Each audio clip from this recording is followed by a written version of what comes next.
Hi everyone, out for a walk today.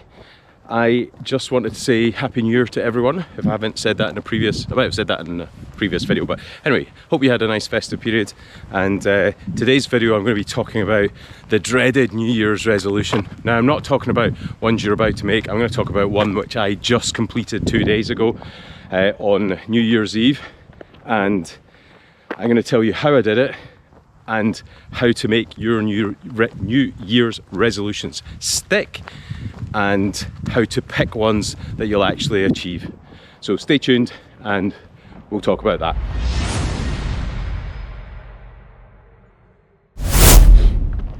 So what was my New Year's resolution? Well, it seems really massive and it actually wasn't, but it was to do some physical activity every single day of 2024 and upload it onto Strava. So the actual resolution was upload something on Strava every day for a year.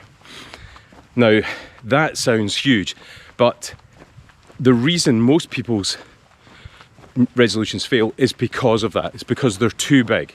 They're not attainable, they're not realistic. I could put something on there like, I want to lose 50 kilograms. Now, okay, that's totally bonkers, and it's never going to happen. But most importantly is that's not a plan, that's a wish. And having a New Year's wish, we don't have fairy godmothers granting them for us. So yeah, it should probably be my New Year's plan, or resolution's maybe not even the right word for it, but certainly not New Year's wish. So when you're going to make a New Year's resolution, it should really be something that you think you can achieve. And look, if you do it really early, if you manage to complete it within 3 months, you can build on that and just redo it because the plan's evolving.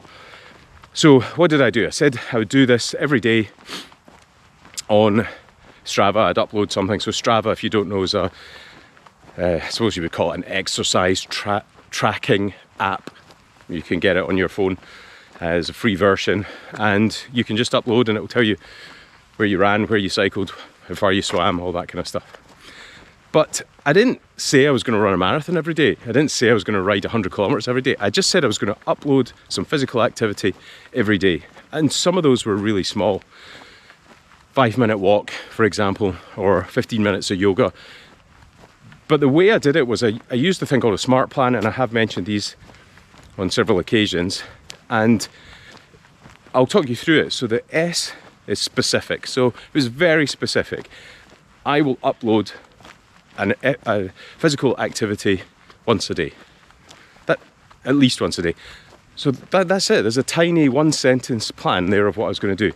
That's what the S stands for. The M was measurable. Well, could I measure it? Well, yes. You'll see, I'll put screenshots somewhere of my calendar from Strava, so I could see every day that I'd done something.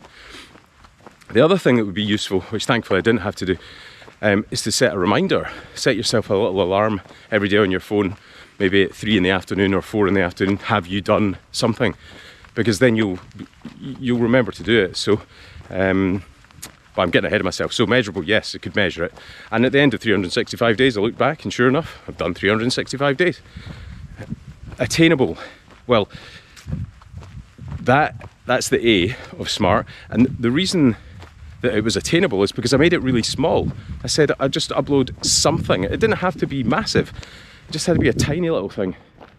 And then was it realistic? Well, of course it's realistic. It's realistic to find 10 minutes in your day to do some press-ups, or 2 minutes to do some other strength thing. Or there was always a way to find that time. So as long as I remember to track it, then it was definitely realistic. And the other thing that makes it realistic is I didn't need equipment. I didn't need to buy a new bike. I didn't need to, it'd be nice to have a new bike, but I didn't buy one. And I didn't need to have any other help at all. All I needed was just a reminder, and I could get it done because I made it very, very realistic, very small. And then it was T is time bound, and it was time bound by the year. So it meant from the 1st of January to the 31st of December, I would have completed the challenge, if you like. And that's the SMART plan. So SMART, SMART. So when you write a plan like that down, you're way, way, way more likely to achieve it. And that seemed to work for me. So although at the beginning when I said I did physical activity every day for a year and it seems massive, it's actually not, because sometimes it was 5 minutes in a day. It was really, really small amounts. Other times, I mean, I did the Copenhagen Ironman and that was 15.5 hours in one day or something. That was awful. But it didn't have to be like that. I just needed to remember to put something in every day. So what I would suggest is, if you're going to do a resolution, then maybe pick something like that, something that you feel you can do every day, that it will have benefits and it's useful for you and helpful. Because there were some days I didn't want to do anything, but I thought, I'll go for a walk. And then I thought, how can I make the walk more interesting? I'll film a video, for example. So it did get me to do more than I would have done normally. And when you say 365 days of physical activity, that does sound insurmountable, but it definitely wasn't. It was very, very straightforward, and a lot of practice what you preach, I guess, with that. So have a think, is there something you could do? Could you make it specific, measurable, attainable, realistic and time bound? And if so, go ahead. But don't say something like, I'm going to lose 5 stone in a week. It will not happen. You'll be disappointed and you will relapse to all your previous behaviours. So try that, and I wish you all the best for 2025, and I hope that you manage to succeed in all your resolute behaviours. Nice one.